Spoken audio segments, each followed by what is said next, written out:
preguntado? Bueno, hay una lista, en la internet hay una lista de muchos trabajos, ¿cierto? Trabajos que son bien sucios o feos, que son muy peligrosos, ¿cierto? Voy a mencionar uno. ¿Qué le parece aplicar para el puesto de inspector de cloacas? ¿Imagina qué es un inspector de cloacas? El que está dentro del alcantarillado, ¿cierto? Que inspecciona los alcantarillados, que nada entre medio del excremento. Es asqueroso ese trabajo. Bueno, estaba entre los primeros lugares de la lista, entre el artículo de los trabajos más peligrosos, más feos. El artículo incluía una fotografía de un inspector con su traje especial y tanques de oxígeno, como si fuera un buzo. También tenía guantes y una máscara. La foto lo mostraba sumergido de la cintura para abajo en la espesa corriente del alcantarillado. ¿Cierto? Realmente fuerte ver ese tipo de personas, ¿cierto? Que trabajan ese tipo de trabajo. Bueno, hay varios otros trabajos que son peligrosos en la lista, ¿cierto? El del leñador. Mi tío Abraham, que falleció, fue también un leñador y falleció cortando un árbol, un eucaliptus. Y es un trabajo muy peligroso. Hay otros también que son muy peligrosos, que están en la primera lista, son los policías, bomberos, ¿cierto? Etcétera. Pero el número 1 estaba en la lista, se lo llevaron los pescadores, junto con los camioneros y pilotos de aviones. Literalmente cientos de personas que trabajan en el área de transporte pierden la vida cada año, ¿cierto? Si uno pudiera regresar al tiempo de los días del Antiguo Testamento, ¿cierto? Hubo una época en la cual el trabajo más peligroso en la tierra era ser profeta. Increíblemente que uno de los tiempos más peligrosos del Antiguo Testamento era ser profeta. Era un trabajo sucio, ¿cierto? No sucio de inmundicia, sino que era un trabajo muy, muy peligroso. ¿Ya? Había muchos peligros en ser profetas, proclamar la palabra del Señor, ¿cierto? Algunos ejemplos. Por ejemplo, había una recompensa por traer la cabeza del profeta Elías. ¿Ya? En Primera, Segunda de Reyes ahí aparece. Jeremías fue golpeado, encarcelado varias veces y arrojado en una cisterna en la que hundió en el barro hasta la cintura. Daniel también fue arrojado a los leones. Nehemías fue amenazado de muerte. De hecho, llegó a un punto en que mientras reconstruían el muro de Jerusalén, él y sus hombres tenían que trabajar con una mano y sostener con la otra una espada, ¿cierto? Si ustedes recuerdan el libro de Nehemías, tenían que con una mano sostener una espada y con la otra trabajar porque tenían que reconstruir el templo. Era un trabajo bien duro. La verdad es que no había nada más peligroso y difícil que obedecer la voluntad de Dios. ¿Ya? Ahora vamos a hablar del profeta Jonás. No sé si han escuchado del profeta Jonás, un profeta menor, ¿cierto? Bueno, dice, un profeta en particular cuya historia generalmente se enfoca en un gran pez, ¿cierto? Pocas veces es apreciado por su fe. Jonás sirvió a Dios fielmente por décadas. Algunos eruditos bíblicos piensan que Jonás ya era viejo cuando recibió la orden de ir a Nínive. ¿Ya?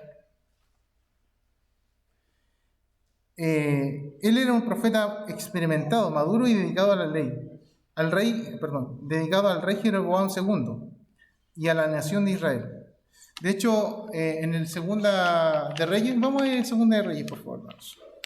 Capítulo 2, versos 14-25. Hermano José Becerra, por favor, que lo lea. Segunda de Reyes 14-25. Sí, ¿qué dice? Él restauró los límites de Israel desde la entrada de Hamat hasta el mar de Arabá, conforme a la palabra de Jehová Dios de Israel, la cual él había hablado por su siervo Jonás, hijo de Amitai, profeta que fue de Efer. Amén.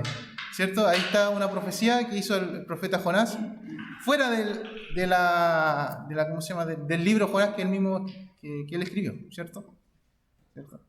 Eso lo acreditaba como profeta del Antiguo Testamento. ¿cierto? Gat-Hefer más adelante se llegó por los historiadores a decir que era la ciudad de Galilea en los tiempos de Jesús. O sea, su ciudad natal era Galilea, ¿cierto? En los tiempos de Jesús, Gat-Hefer, ¿cierto? También este versículo corrobora el periodo de tiempo y el lugar del ministerio de Jonás, Segunda de Reyes, hasta que menciona su pueblo natal, que en los tiempos de Cristo pasaría a conocerse como Galilea, como dijimos. Piensen esto, el profeta cuya biografía proveería una ilustración de la resurrección de Cristo, profetizó en la misma región en la que Cristo viviría y predicaría. Jonás profetizó para Dios durante el ministerio de Oseas, era contemporáneo de Oseas, y Amós. Y es muy posible que Jonás haya sido entrenado por su precursor, Eliseo. O sea, conocía a Eliseo, Oseas, Amós, era como del grupo de los profetas, era como del tiempo de ellos. Sin embargo, Dios lo llama a un nuevo capítulo en su vida, el más difícil de todos. Y Jonás fue a salir corriendo. ¿Ya? Vamos a ir a Jonás. En el capítulo 1 dice: vino palabra de Jehová a Jonás, hijo de Amitai, diciendo: levántate y ve a Nínive, aquella gran ciudad, y pregona contra ella, porque ha subido su maldad delante de mí. ¿Ya? Note esa última frase, porque ha subido su maldad de delante de mí, ¿cierto? Podríamos expresarlo de la siguiente manera: puedo oler su olor putrefacto que está llegando a al cielo, ¿cierto? La ciudad de Nínive era una ciudad terriblemente pecadora, ¿ya? Era muy violento, se caracterizaban los ninivitas por su crueldad, se jactaban por su crueldad, ¿ya?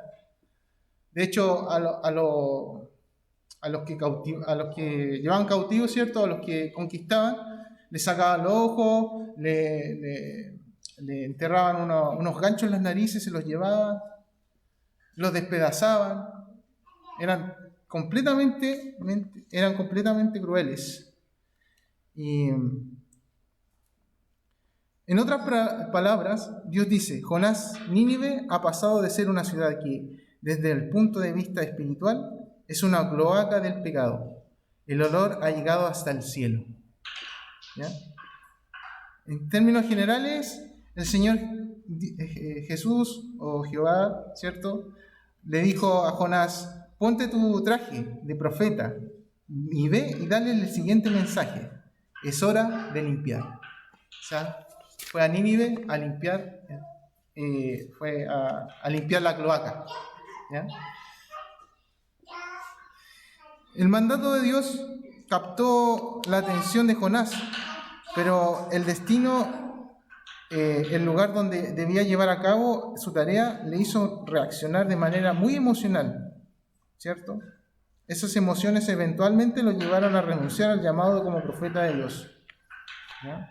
Vamos a ir viendo algunas imágenes para ir remontándonos más o menos a qué esa es la primera imagen, ¿cierto? Es el muro de Nínive, ¿cierto? Parte del muro de Nínive reconstruido por algunas piedras originales, ¿cierto? Fue una fortaleza, esa es la ciudad, ¿ya? La siguiente, ¿ya? Es en la puerta, ¿cierto? Nínive, que también se ha reconstruido en lugar original, está en Irak, ¿ya? Nínive actualmente está en Irak, ¿cierto? Y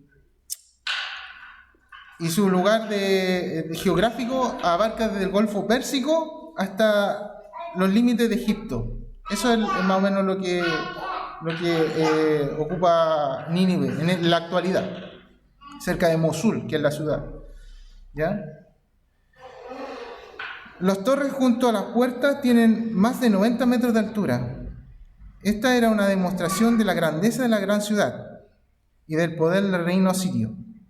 Dios se refiere a Nínive en el versículo 2 como la gran ciudad. Siguiente. Ahí estamos haciendo como un recuento histórico más o menos de lo que eran los ninivitas. Gracias a los arqueólogos podemos saber muchas cosas acerca del palacio y del rey. El palacio real estaba pintado con todo tipo de representaciones, de batallas, colores vívidos. Cuando el rey de Asiria llegó al trono, supuestamente su dios Marduk le otorgó su poder. O sea, ellos tenían varios dioses, Marduk era uno de ellos, ¿cierto? Y ese dios, según ellos, le entregó el poder al rey de Asiria. En el libro de Nahum, vamos a ir al libro de Nahum. ¿Alguien que lo pueda leer, por favor? Hermano José Fres, puede ir a buscar Nahum, capítulo 3, versículo 1 al 5. Un profeta menor.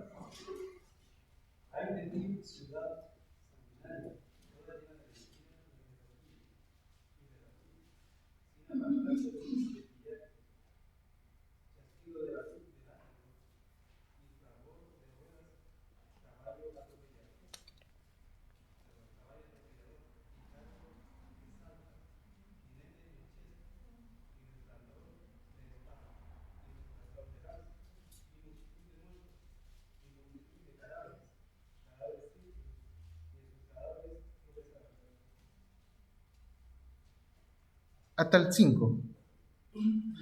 Lo continúo yo, hermano. Tropezarán a causa de la multitud de tus fornicaciones, de la ramera de hermosa gracia, maestra de hechizos, que seduce a las naciones con sus fornicaciones y a los pueblos con sus hechizos.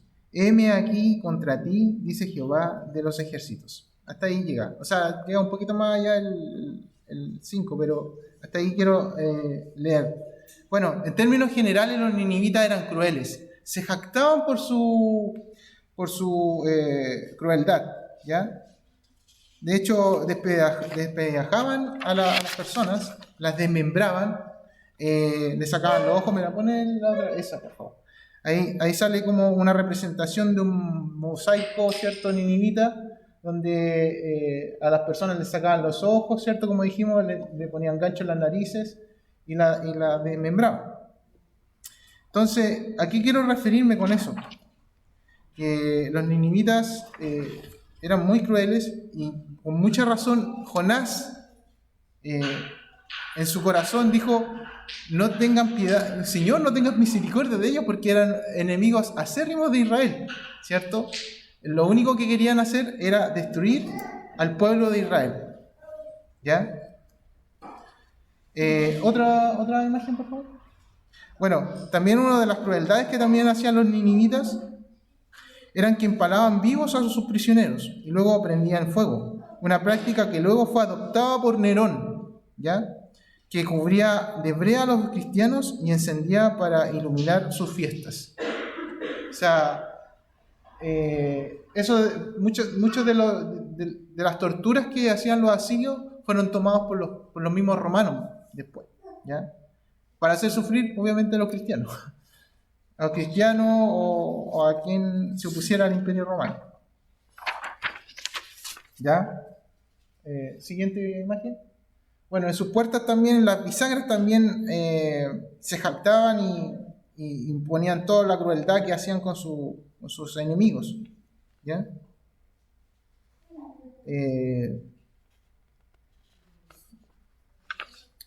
Con razón, Jonás luego diría a Dios: no quiero que les muestre misericordia. Sin embargo, este era el llamado de Dios. Permite darle varias observaciones acerca del llamado de Dios. ¿Ya? Número 1. Ya, ahí, déjalo ahí, por favor. Número 1. Primero, este llamado de Dios fue muy claro. No daba lugar a confusión. Jonás no podía malentender el llamado. Subraye la palabra levántate, ve y pregona. ¿Ya? Levántate, ve y pregona.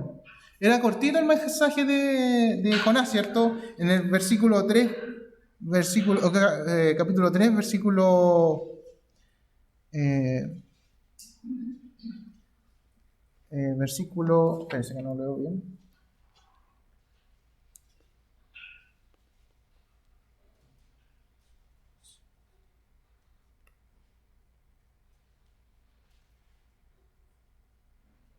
Bueno, proclaman ayuno. Bueno, en una del versículo 3,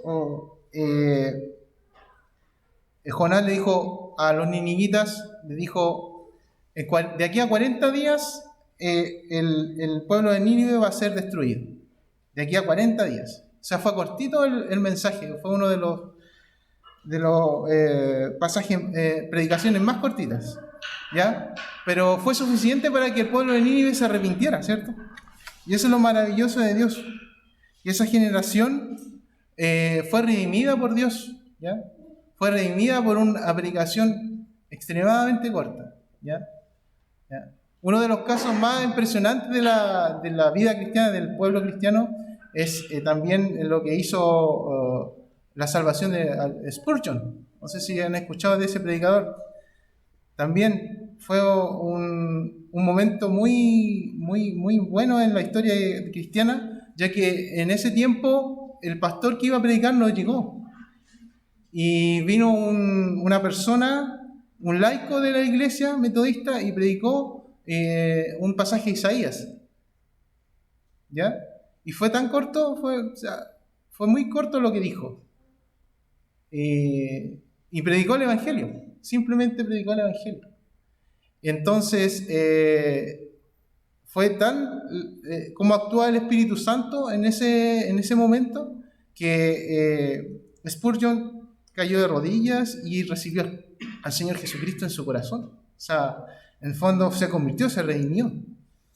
Entonces, eso es lo maravilloso, que muchas veces nosotros tenemos que rebuscamos las cosas, y muchas veces nosotros tenemos que expresar el Evangelio como es, ¿cierto?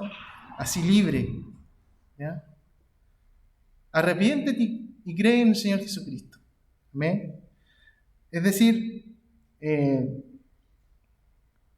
Evangelio en las personas tiene que producir tal efecto, pero solamente por Dios es el efecto que nosotros queremos que haya, ¿cierto? Que haya un arrepentimiento. Primero, este llamado de Dios fue muy claro. No daba lugar a la confusión. Jonás no podía malentender el llamado, ¿cierto? Parte de nuestro problema es en obedecer a Dios, no es que no lo entendamos, sino que le entendemos muy bien. Y no nos gusta cuando Dios usa imperativos. Preferimos sugerencias, preferimos que sea votación, como una democracia. Dios no tiene un voto, nosotros otros. Sin embargo, Dios no pone sus decisiones a votación, ¿cierto? Era un imperativo, ¿cierto? Que le dijo el Señor a Jonás: levántate, ve y pregona contra ella. ¿Ya? Era un imperativo, ahora ya tenía que hacer eso. Jonás no necesitó ir a su oficio y buscar el diccionario hebreo para asegurarse de que entendió. Este llamado fue muy claro, innegable y muy estremecedor. La voluntad de Dios para Jonás no daba lugar a la confusión. Segundo, el llamado de Dios no buscó esconder la realidad. No fue como lo llaman por teléfono cuando tratan de venderle algo, ¿cierto? Jonás, la maldad de los ninivitas ha subido delante mío, ¿cierto? No le dijo como... No trató al Señor como de decirle, sabes que si quieres fallas a Nínive, ¿cierto? Son muy malos. No, tienes que ir. Jonás, la maldad de los ninivitas subió delante mío, ¿ya? El pecado de ellos apesta hasta los cielos. Se han pervertido, son malvados y crueles. Sé lo que te pido que hagas. Sé que puede ser difícil para ti. Esta era la voluntad de Dios para Jonás, más allá que a él le gustara o no, ¿cierto?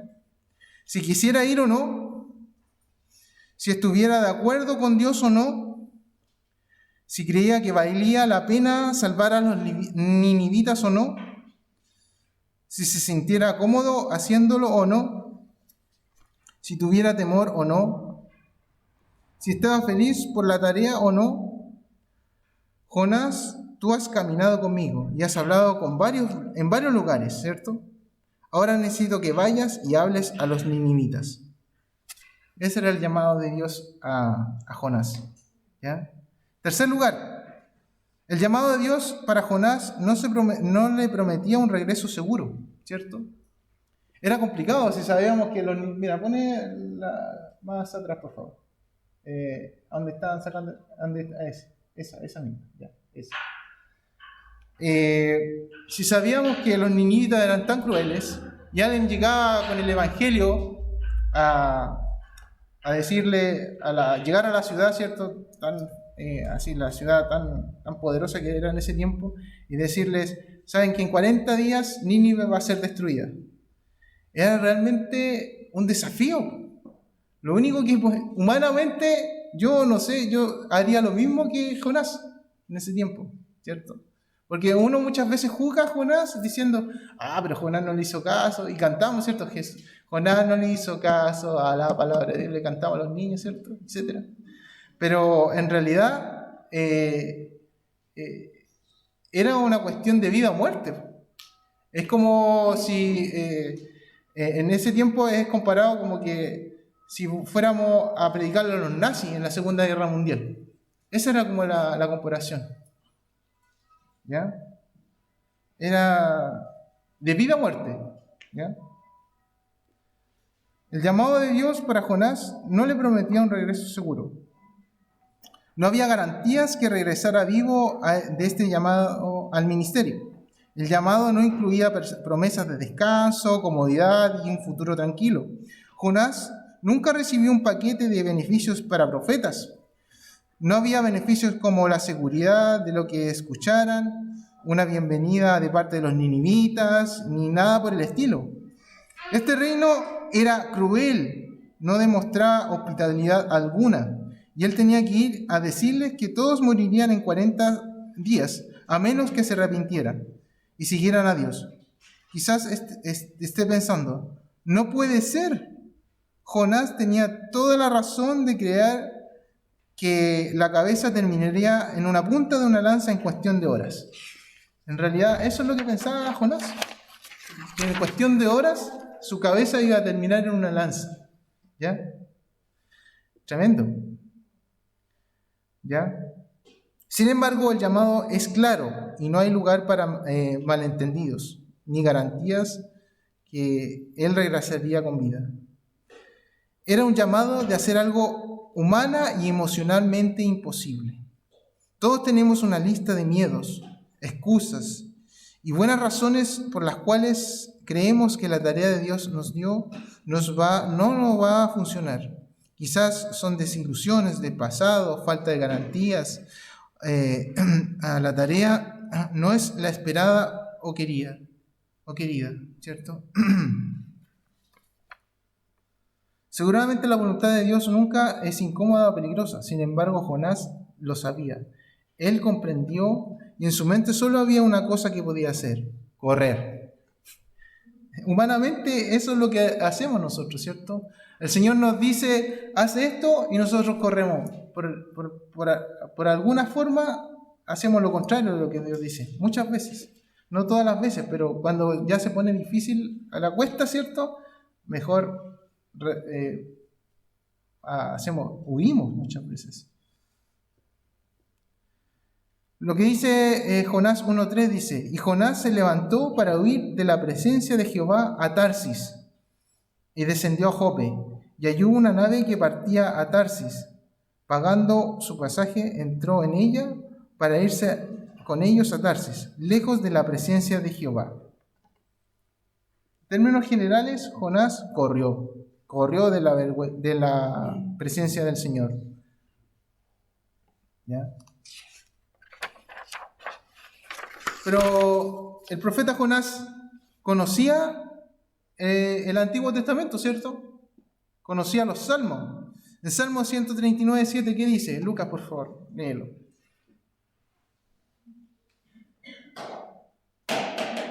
Salmo 139:7. ¿A dónde me iré de tu espíritu? ¿Y a dónde iré de tu presencia? Amén. Sabemos que el Señor es omnipresente. Entonces, ¿cómo si Jonás era un profeta no iba a saber que el Señor está en todo lugar, ¿cierto? En todo lugar.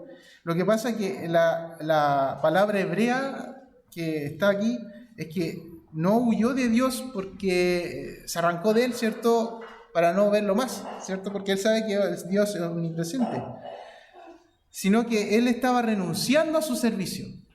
Ya no soy más profeta, dice. Ya no soy más profeta, no quiero ser más profeta, Señor. Renuncio, me jubilo. ¿Ah? Ya no quiero ser más profeta. No, este trabajo es muy duro para mí. Renuncio a ser pastor, renuncio a ser diácono. Renuncio a la membresía de la iglesia. No. Los errores se pagan muy caro. Correr en contra de la voluntad de Dios es muy caro. ¿Ya? Jonás sabe que puede huir de Dios. La traducción judía para este pasaje, Jonás sabe que no puede huir de Dios. La traducción judía para este pasaje da a entender que Jonás está huyendo del servicio a Dios.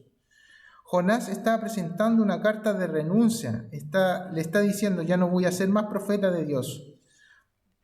Para probarlo, Jonás se va a Israel y zarpa rumbo a Tarsis. ¿Ya?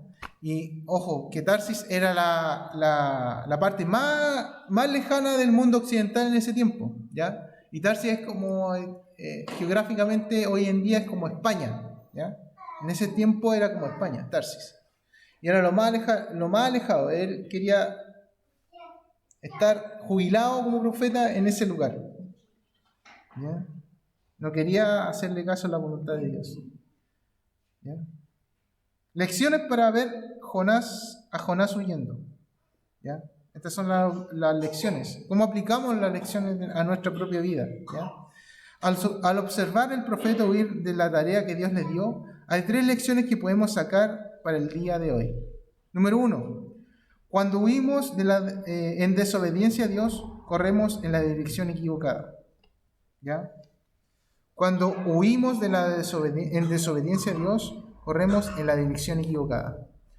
No pretenda, hermano, que muchas veces nosotros al no obedecer al Señor, uno va a estar haciendo lo correcto, ¿ya? Muchas veces uno piensa que está en lo correcto, ¿ya? Pero no es lo que le agrada a Dios, ¿ya? Hay un pasaje de la Biblia que dice, hay camino que al hombre le parece derecho, pero su camino camino de muerte, ¿cierto? Entonces, no siempre lo que pensamos en nuestro corazón hacer es correcto. ¿Ya? Segundo, cuando huimos de la desobediencia de Dios, pagamos el precio más alto del que imaginábamos. La verdad es que cuando huimos nos alejamos de Dios y no encontramos un lugar en el cual podamos disfrutar la vida, ¿ya? El creyente desobediente es la persona más miserable del mundo. Ejemplos de creyentes desobedientes a la palabra de Dios, a lo que dice la palabra de Dios.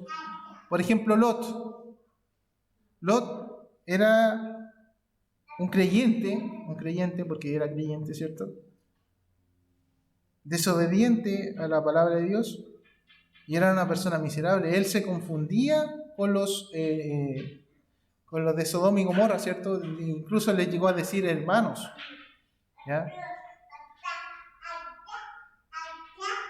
Es tremendo estar en desobediencia a la palabra de Dios. Recuerde el viejo dicho, el pecado lo llevará más lejos que a usted quiere ir.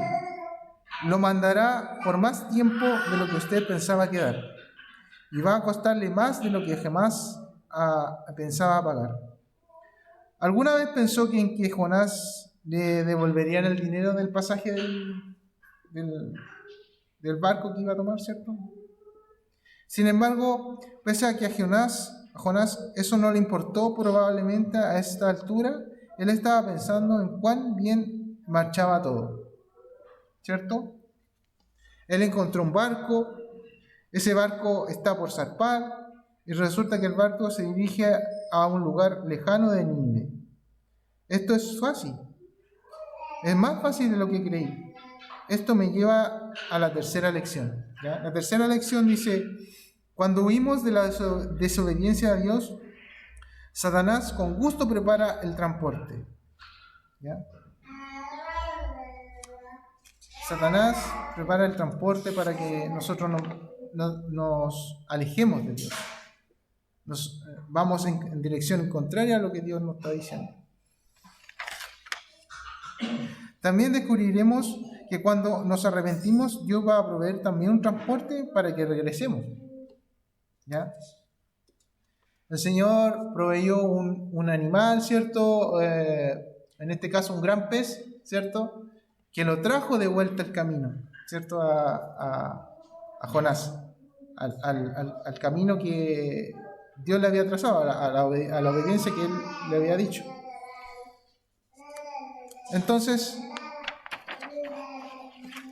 tenemos que entender, hermanos, que siempre, si hay una forma de ir en contra de Dios, también Dios te puede proveer un camino para volver, ¿ya? ¿Alguna vez pensó que del hecho de la vida cristiana está llena de órdenes? Son muy claras y desafiantes, imposibles de evitar. Vamos a ver algunas órdenes de Dios que nos da el Nuevo Testamento. Primeramente, siga a Cristo. Juan 12:26. Hable la verdad. Efesios 4:25. Vístase del nuevo hombre. Efesios 4:24.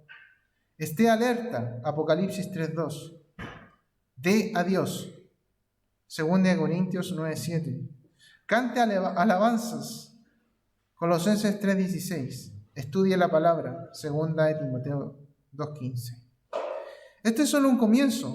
Jonás desobedeció 3 mandatos directos de Dios y oyó en dirección opuesta. ¿Qué estamos haciendo con los mandatos de Dios? ¿No? Es una pregunta que debemos preguntarnos. ¿Qué estamos haciendo con los mandatos de Dios en nuestra vida? ¿Estamos huyendo en dirección opuesta? ¿Ya? Pregúntese a sí mismo si estamos huyendo en dirección opuesta al Señor. ¿Ya? En este momento Jonás piensa que se había salido con la suya, ¿ya? En el momento dado, cuando ya tomó el barco, ¿cierto? Ya aquí, por fin, me jubilé de profeta. Recuerde que Dios lo llamó, los eruditos bíblicos dicen que lo llamó a hacer este trabajo en Nínive cuando ya era viejo, cuando estaba avanzado de edad, ¿ya? En este momento Jonás piensa que se ha salido con la suya. Desobediente, sí, pero libre al fin de este llamado peligroso de Dios. Y ahora, exhausto de hacer las maletas y tomar decisiones rápidas y de correr hacia el puerto de Jope por 40 kilómetros, él sube a la nave y se queda dormido, creyendo que ha huido de Dios con éxito. Increíblemente, hermanos, que nosotros pensamos que la estamos haciendo de oro, como se dice en lenguaje vulgar, ¿cierto? O común, ¿cierto? Que la estamos haciendo de oro, desobedeciendo a Dios, ¿cierto? Desobedeciendo sus mandatos, sus direcciones, sus imperativos. Haz esto, haz lo otro, ¿cierto? Pero el fin del camino es muy costoso. Es costoso desobedecer al Señor. A Jonás le costó, ¿cierto?, que lo tiraran. Sabemos la historia de Jonás, ¿cierto? La hemos leído una y otra vez, ¿cierto? Sabemos que el Señor puso una tormenta, ¿cierto? Tuvieron que tirarlo al mar para que la tormenta cesara. Dios proveyó el camino de regreso a Nínive, ¿cierto?, a través de un pez, un gran pez. Pero podemos entender que el Señor siempre tiene misericordia de sus hijos, ¿cierto? Y debemos hacer lo que Él manda, para que no nos cueste dolor, ¿cierto? Y tristeza, ¿ya? Así que eso, hermanos, esa era lo que quería expresar el día de hoy, del libro de Jonás. Hay mucha lección de esto, pero quise remontarme más que nada a lo que Jonás tuvo que soportar como humano, ¿cierto? Jonás en su tiempo tuvo que lidiar con la crueldad de los ninivitas y fue un evangelista exitoso. Si lo llevamos a la actualidad, fue hubo un avivamiento, ¿cierto? Un avivamiento en esa nación. Una nación completa se convirtió al evangelio, se arrepintió en silicio y ceniza, ¿cierto? Dice la Biblia. Entonces, pero aún así, él casi se perdió la bendición del Señor, ¿ya? Por no obedecerle. Oremos al Señor.